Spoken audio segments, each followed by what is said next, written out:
Welcome back to स्कीमोनिक्स and आज हम लोग अपना टॉपिक कंटिन्यू करेंगे regarding Lagrange multipliers and Lagrangian mechanics. तो लास्ट टाइम हम लोगों ने देखा था कि कैसे जब आपके पास हैमिल्टन्स प्रिंसिपल है that it works for a particular physical system. आपके पास एक फिजिकल सिस्टम है, उसके लिए आप हैमिल्टन्स प्रिंसिपल लिख सकते हो एंड वो वर्क करेगा फॉर अ लैग्रांजियन जिसकी फॉर्म होगी kinetic energy minus generalised scalar potential. So that basically means कि एक्शन आपने लिख दिया the time integral of Lagrangian and इसकी जो वेरिएशन होगी आपकी ज़ीरो होगी for a Lagrangian of the form kinetic energy minus generalised scalar potential. जब ये स्केलर पोटेंशियल सिर्फ कोऑर्डिनेट्स पे डिपेंड करेगा, वेलोसिटीज़ पे नहीं करता है, टाइम पे एक्सप्लिसिटली डिपेंड नहीं करता है, तब ये जो पोटेंशियल है ये पोटेंशियल एनर्जी बन जाता है and then you have the Lagrangian kinetic energy minus potential energy. लेकिन अगर ये वेलोसिटीज़ पे डिपेंड करता है तो उस केस में ऑल्दो पोटेंशियल एनर्जी तो नहीं है लेकिन फिर भी इसे सब्ट्रैक्ट कर सकते हैं from the kinetic energy and Hamilton's principle तब भी इस लैग्रांजियन से काम करते हैं। द डिफरेंस इज कि जब ये वेलोसिटीज़ पे डिपेंड करेगा तो इसे डायरेक्टली डिफरेंशिएट करके with respect to a particular coordinate उस कोऑर्डिनेट के अलोंग फोर्स नहीं मिलेगी, रादर उसमें एक टाइम डेरिवेटिव का टर्म भी ऐड करना पड़ता है। इन दैट अब जो जनरलाइज्ड फोर्स होगी will not be minus partial d u over d q g but minus partial d u over d q g plus d over D t partial d u over d q ji dot. All right, अब देखो the next thing that we are saying is कि जैसे हम लोगों ने देखा जिन systems के लिए ये काम करेगा जिन्हें मोनोजेनिक सिस्टम्स कहते हैं, देन आप ऑलवेज ये जो चॉइस है आपके लैग्रांजियन की will you can write the action and it will be invariant under any coordinate system that you choose. अगर आपके पास होलोनोमिक कंस्ट्रेंट्स हैं तब ये बेसिकली आपका रिड्यूस हो जाता है to Lagrange equations for holonomic constraints for independent generalised coordinates. We saw that also।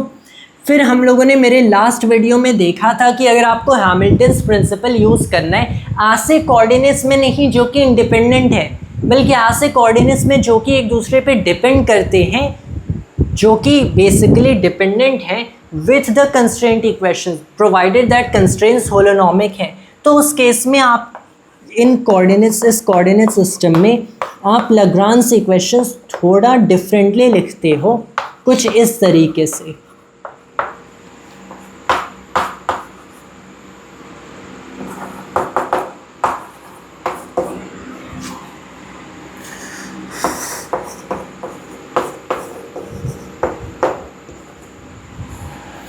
Yes, तो this is how the Lagrange equations will look.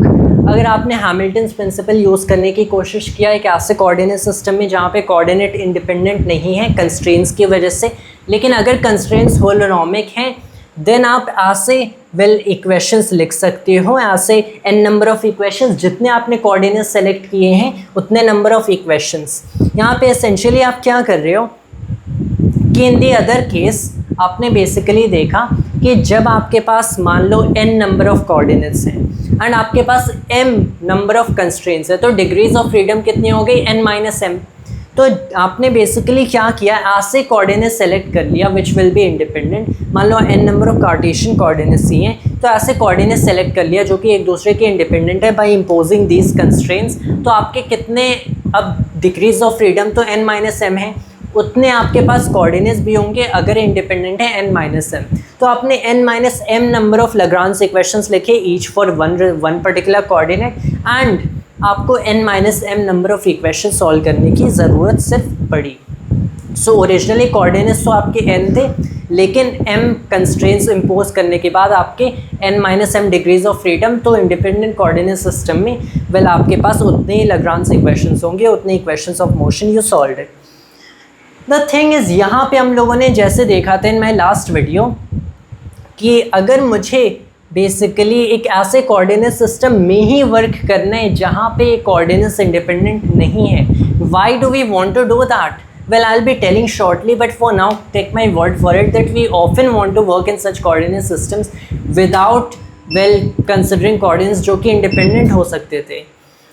तो उस केस में हम लोग क्या करते हैं, आपके पास n तो इक्वेशंस लिख सकते थे, n Lagrange इक्वेशंस, लेकिन अब हम लोग क्या करते हैं कि आपके पास basically n number of coordinates है and m number of constraints है. So instead of using coordinates जो कि आपके number of equations n minus m कर सकते थे equal to the number of degrees of freedom, आपने m number of additional coordinates include कर दिए which are not these coordinates in the typical sense but rather what you would call the Lagrange undetermined multipliers.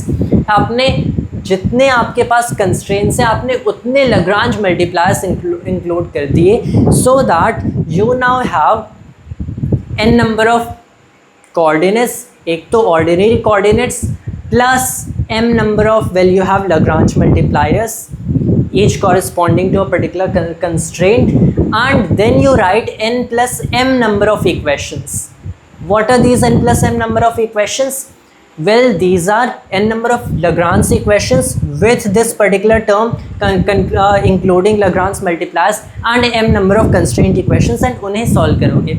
So instead of solving n minus m equations, अब हम लोग n plus m equations solve करेंगे. इसका फ़ायदा क्या होगा?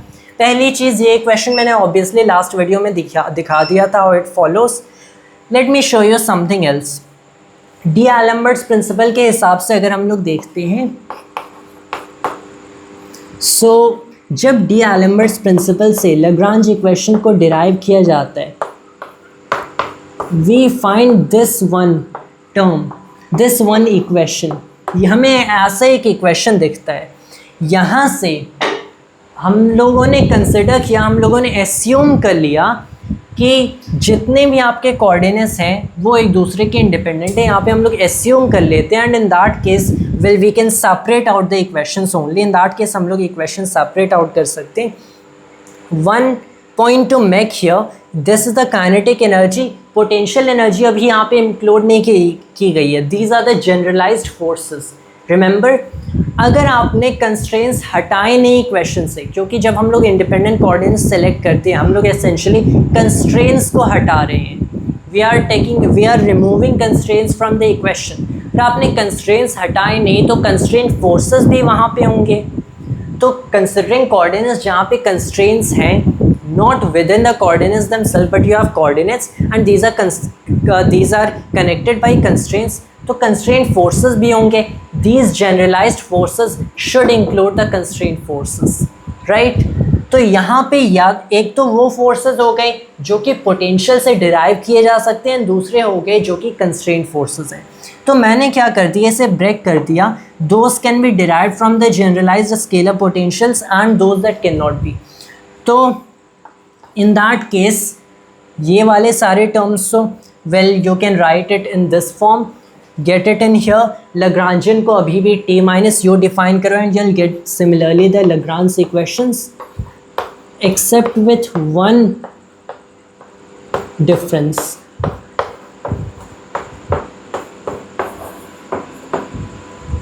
अब यहाँ पे मैं जो QJ लिख रहा हूँ, by this I don't mean all the generalized forces, by this I only mean the constraint forces. ये QJ का मतलब only the constraint forces. तो इस इक्वेशन को कंपेयर करो इस इक्वेशन से. These two equations describe the same phenomena in the same coordinate system. यहाँ पे हम लोगों ने constraints को नहीं हटाई जिसकी वजह से ये Lagrange multipliers include करना पड़ा, showed in the last video. यहाँ पे हम लोगों ने constraints को नहीं हटाए from the D-Alembert's principle जिसकी वजह से constraint forces include करना पड़ा. All right, तो आपको पता चला कि अगर मैं इस टर्म को उधर भेज देता हूँ, so the negative of this term should exactly be this term, क्योंकि ये दोनों तो same equations हैं. These are describing the same things, right? So in that case हमें पता चलता है that the negative of this thing should be the generalized forces. So you now know कि generalized forces को आप, so not generalized forces themselves, these are of course generalized, but I specifically mean constraint forces. Constraint forces को आप negative the sum from alpha equals 1 to m lambda alpha partial df alpha over dqj. This we have gotten the formula for constraint forces. Previously हम लोग कैसे procedures try कर रहे थे जहाँ constraint हटा दिए तो कंस्ट्रेंट फोर्सेस की भी कोई इन्फॉर्मेशन नहीं मिल सकती. अब हम लोग कंस्ट्रेंट फोर्सेस को फाइंड कर सकते हैं provided that we have the Lagrange multipliers in equations. It's like Lagrange multipliers find करो and you have the constraint forces then. Why is it useful at all? Why not just simplify the case with independent coordinates? क्योंकि हम लोग यहाँ पे essentially assume करें कि holonomic constraints हैं. अब जब constraint holonomic है, you can always do that. So why shall we not? Lagrange multipliers की क्यों ज़रूरत है? The reason is maybe आपको tensile strength find करना है किसी rope का. In that case you need to know कि आप उस rope को किन forces पे subject कर रहे हो, right? So how do you really find the forces using Lagrangian mechanics? It's like this equation right here. So often times हमें constraints के बारे में information चाहिए. Often times हमें जानना है कि यहाँ पे जो constraint forces हैं इनकी क्या magnitude है. So in that case अगर हम लोगों ने typical procedure try किया होता as we have been doing up to now, we can't get them क्योंकि हम लोगों ने constraints को equation से हटा ही दिया. So we rather have to now use these procedures and इससे हमें constraints के बारे में भी information मिल रही है कि क्या constraint forces act कर रही हैं. Let's actually try this in practice. मान लो आपको centripetal force find करना है on a body. So यहाँ पे आपके पास एक point है. Here you have a body and ये circular motion exhibit कर रही है about this point. Say आपके पास ये जो distance है ये a है and it is a constant. एक constant distance पे circular motion exhibit कर रही है. It is moving right here. So ये distance हो गई r equals a of this point. मास हमारा हो गया m. All right. अब मुझे फाइंड करने इस पे क्या अगर ओमेगा एंगुलर वेलोसिटी से कांस्टेंट एंगुलर वेलोसिटी से बेसिकली ये सर्कुलर मोशन कर रही है. I want to basically find कि इस पे क्या सेंट्रीपिटल फोर्स एक्ट कर रही है. So omega is the angular velocity basically theta dot, right. How do I find that? अगर मुझे इसके इक्वेशंस ऑफ मोशन पता करने होते आई वुड सी कि यहाँ पे बेसिकली सिर्फ एक ही इंडिपेंडेंट कोऑर्डिनेट है, एक डिग्री ऑफ फ्रीडम है. 1 degree of freedom is all there is. How 1? ये तो बेसिकली जेड एक्सिस के अलॉन्ग मूव नहीं कर सकता तो आपने एक एक्स दिया एक वाई दिया, so that should be 2. But keep in mind that X and Y have constraints imposed upon them, so that is X square plus Y square is equal to A square. ये constraint है. या फिर are square equals a और are equals a और are minus A equals 0. ये constraint है. तो originally 2 हो सकते थे, आपने एक कंस्ट्रेंट रख दिया तो ये 1 हो गए. That is in Cartesian system which we are not going to use. हम लोग पोलर कोऑर्डिनेट यूज़ करेंगे. इन दिस केस क्या कंस्ट्रेंट्स है? दिस केस भी 2 हो सकते थे डिग्रीज ऑफ फ्रीडम. ये एक तो ऐसे इसे ऑर्बिट करेगा एंड दूसरा यहाँ से दूर जाएगा या फिर इसके पास आएगा. So like 2 degrees of freedom originally थे, लेकिन हम लोगों ने जब इसे इस रस्सी से टाई कर दिया that has a constant link, तो अब ये दूर नहीं जा सकता, पास नहीं आ सकता. So this R minus A constraint, इसकी वजह से अब सिर्फ 1 डिग्री ऑफ फ्रीडम है कि ये ऐसे ऑर्बिट करेगा. So this orbit itself is a constraint for that matter.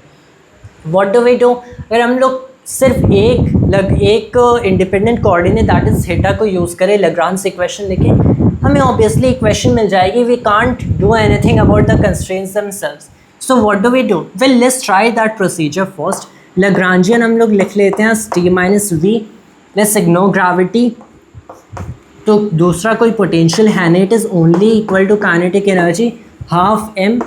Polar coordinate use करेंगे. Now kinetic energy in polar coordinates half m r dot square plus a square plus यहाँ पे हो जाएगा r square theta dot square. अब आपने देखा कि r minus ए तो 0 है. This is the constraint equation that r equals a हो गया, मतलब r डॉट 0 होगा. So what this basically means ये हो गया हाफ m a square theta dot square. So एक इंडिपेंडेंट कोऑर्डिनेट है, आपने Lagrangian को उसके टर्म्स में लिख दिया. Then you write the Lagrange equations. Since that is आपने कंस्ट्रेंट्स को यूज़ किया कंस्ट्रेंट इक्वेशन का, and you have finally written it in terms of one independent coordinate only, एक इंडिपेंडेंट कोऑर्डिनेट, एक इक्वेशन सॉल्व करना, दिस वाला जो do that, what will that be? Will is differentiation, ये हो गया M A square theta dot, so here we have M A square theta double dot, theta पे depend नहीं करता है, should be equal to 0, might as well consider it here, theta double dot 0 हो जाएगा, मतलब थीटा डॉट हो जाएगा something like सी, जैसे यहाँ पे ओमेगा डिस्क्राइब किया गया एसेंशियली कॉन्स्टेंट, यहीं से पता चल रहा था। सो इट्स लाइक कैसे हम did we pre decided, well यहाँ पे मैंने ऑल्दो कह तो दिया कि एंगुलर वेलोसिटी ओमेगा से मूव करिए, but we didn't really pre decided ourself in this sense, rather हमें मिल गया एज अ फैक्ट कि ये कांस्टेंट है। अगर एक कांस्टेंट वेल यहाँ पे r इक्वल्स a से मूव कर रहा है and it isn't speeding up, that case हमें पता चलता है फ्रॉम दैट ओनली कि ये जो थीटा डॉट होगी ये कांस्टेंट ही होगी इटसेल्फ, सो इसे ओमेगा ही कह दो। So theta should be omega T plus 5, तो ये हमें इक्वेशन ऑफ मोशन मिल गया। लेकिन अगेन हम लोगों ने कंस्ट्रेंट्स को पहले ही यूज़ कर लिया था that r minus A equal 0, तो फोर्सेस की कोई इन्फॉर्मेशन नहीं मिल पाएगी। कंस्ट्रेंट फोर्स क्या थी? It was a centripetal force, right, जो कि इसे ऑर्बिट में रख रही थी, सर्कुलर ऑर्बिट में। It was making sure that r minus A is always equal to 0। So we didn't really get anything interesting out of this, did we? वो तो हम लोग ऐसे भी प्रेडिक्ट कर देते थे that omega is a constant, as I did right here, किस केस में ओमेगा कांस्टेंट होगा।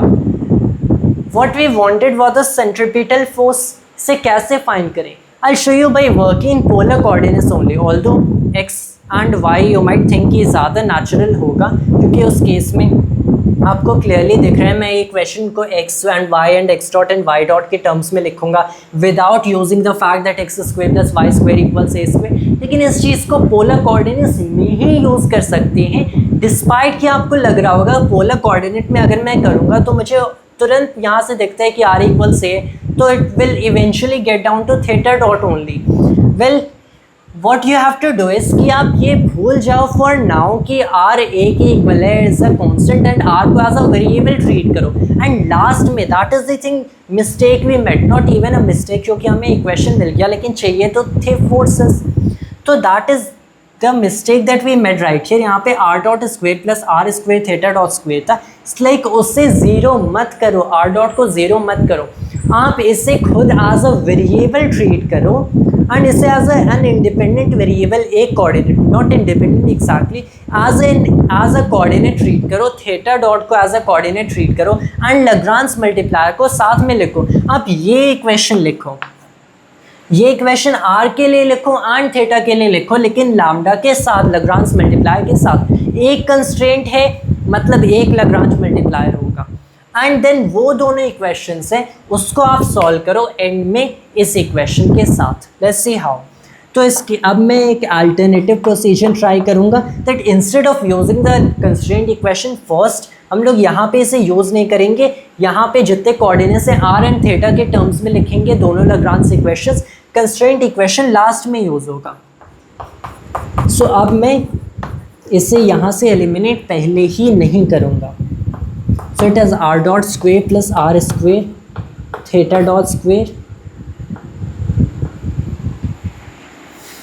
Now we'll try to write the Lagrange equations with the multipliers for both r dot, for both r and theta. तो पहले r के लिए लिख लो mr double dot,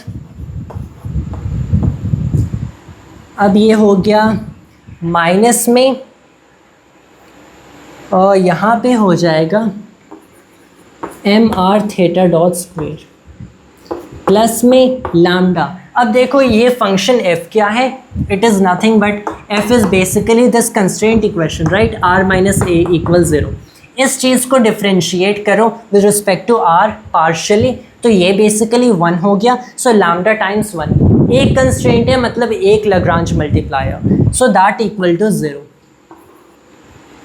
अब यही चीज़ करो फॉर द थीटा कोऑर्डिनेट, तो यहाँ पे हो जाएगा d over D T of, here we have yes with respect to theta, तो हो गया M R square theta dot, तो इसका d/dt if I am getting it right should be 2r, यहाँ पे थीटा डॉट है, so 2r r dot theta dot plus में हो गया, ऑब्वियसली m भी है वहाँ पे, सो 2m प्लस में हो गया m, आर स्क्वेयर को बाहर रखे, इसे इस चीज़ को डिफ्रेंशिएट करें, R square theta double dot. अब देखो यहाँ पे इस चीज़ का differentiation with respect to theta, यहाँ पे कहीं थीटा पे एक्सप्लिसिटली डिपेंड कर नहीं रही ये फंक्शन, ये कंस्ट्रेंट, सो इसका लग्रांज मल्टीप्लाई टाइम्स में 0, so this just becomes 0। Alright, अब देखो आई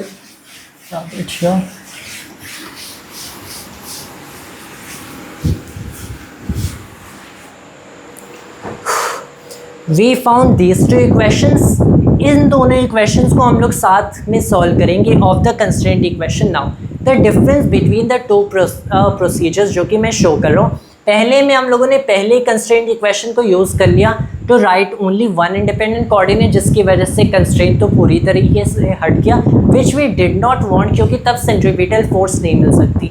यहाँ पे मैंने दोनों को आज कोऑर्डिनेट्स ट्रीट किया एंड दोनों के लिए लग्रांज इक्वेशंस लिखे एंड इन दोनों को अब मैं सॉल्व करूँगा कंस्ट्रेंट इक्वेशन के साथ, which is r minus a equals 0।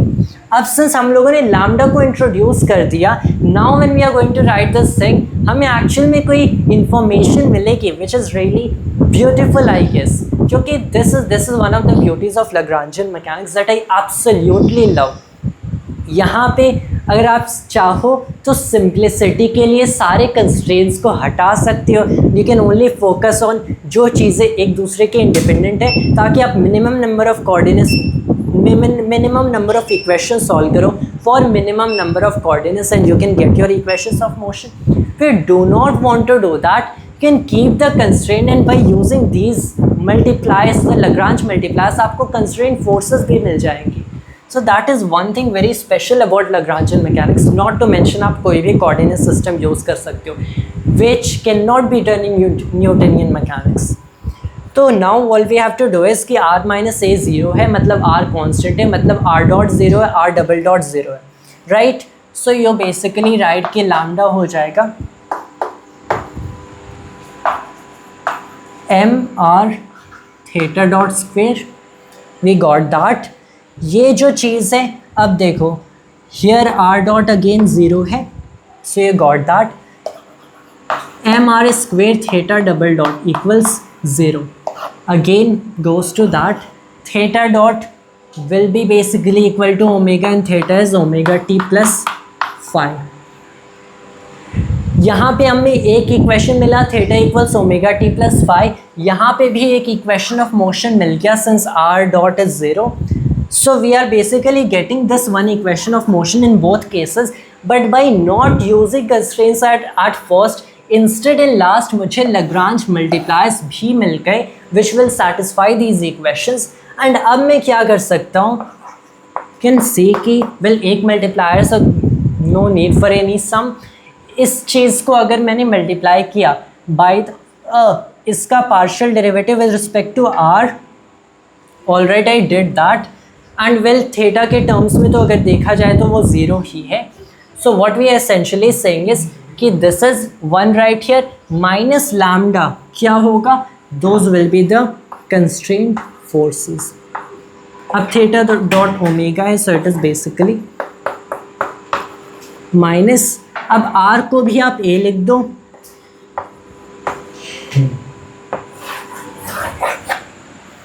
a omega square। This you recognize is actually the centripetal axis or centripetal force, isn't it? तो यहाँ से हमें centripetal force मिल गया when we are using Lagrange undetermined multipliers। In fact, this method is so amazing and so elegant। यहाँ से आपको friction forces भी मिल सकते हैं। तो आपने rolling cases try किया, you can actually get friction forces using Lagrange multipliers। So that's what makes Lagrangian mechanics such an amazing, well, theory, such an amazing model। So we got these forces। कोई और constraint forces आप यहाँ पे impose कर सकते थे and you might as well get that also। The point is कि eventually हम लोगों ने एक multiplier लिया इसे फाइंड किया and we got the forces. एक चीज़ देखो, एक और मैं डिफरेंस यहाँ पे शो करूँगा। सिंस हम लोगों ने यहाँ पे पहले कंस्ट्रेंट यूज़ करी है, got one equation and did that, एक डिग्री ऑफ फ्रीडम। इस केस में भी डिग्रीज ऑफ फ्रीडम एक ही थे, you need to keep that in mind. Just the fact कि हमें extra number of equation solve करने पड़े 3 एक साथ, डजंट मीन कि यहाँ पे 3 डिग्रीज ऑफ फ्रीडम हो गए। नो, डिग्रीज ऑफ फ्रीडम तो इस केस में एक ही थे। इस जस्ट कि हमारे पास हम लोगों ने एक्स्ट्रा एक फैक्टर इंक्लूड किया, जिसकी वजह से instead of decreasing one equation हम लोगों ने एक इक्वेशन इंक्रीज कर दिया बाय इंक्लूडिंग एक्स्ट्रा फैक्टर। उससे हमें मिला क्या? एक equation will always tell you the value of a multiplier, कि अगर आपके पास एक मल्टीप्लायर है, इनसेंस एक कंस्ट्रेंट ही है, तो आपने जितने बेसिकली इक्वेशंस आपने लाग्रांज इक्वेशंस लिखे हैं उसमें से एक लाग्रांज इक्वेशन आपको इस मल्टीप्लायर के बारे में बताएगा, व्हाट इज़ द मल्टीप्लायर, और एटलीस्ट इसे एक्सप्रेस करेगा।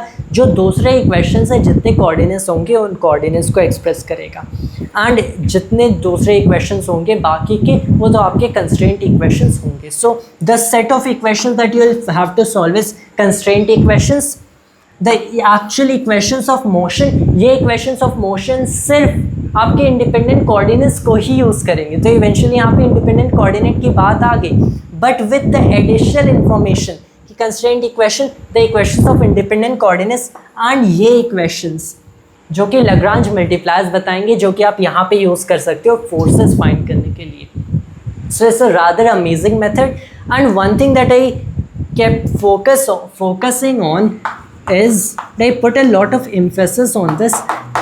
ये होलोनॉमिक कंस्ट्रेंट्स के लिए ही काम करते हैं, क्योंकि नॉन होलोनॉमिक कंस्ट्रेंट्स के लिए आप ऐसे इंडिपेंडेंट कोऑर्डिनेट्स ढूंढ ही नहीं सकते।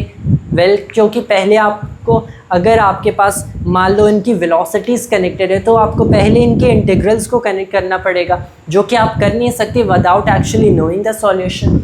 लेकिन सेमी होलोनॉमिक कंस्ट्रेंट्स जो होते हैं, मतलब जहाँ पे सिर्फ आपके कोऑर्डिनेट्स एंड वेलोसिटीज़ का डिपेंडेंस है एंड कोई हाई ऑर्डर डेरिवेटिव्स नहीं, तो उन केसेस के लिए भी Lagrange multipliers can actually do your job, कि यहाँ से भी कंस्ट्रेंट फोर्सेस मिल सकते हैं, यहाँ से भी इक्वेशंस ऑफ मोशन मिल सकती है। तो ऑल्दो ये होलोनॉमिक कंस्ट्रेंट्स के लिए हम लोगों ने अभी तक रेस्ट्रिक्ट किया है, नॉन होलोनॉमिक में एक स्पेशल केस है, non holonomic constraints which are called semi-holonomic constraints, and इस केस में भी you can write Lagrange equations with the undetermined multipliers। maybe future video में will you also see this particular thing कि कैसे semi-holonomic cases के constraints के cases में हम लोग Lagrange multipliers use कर सकते हैं। but that was all for today's video of mine। thanks to all viewers।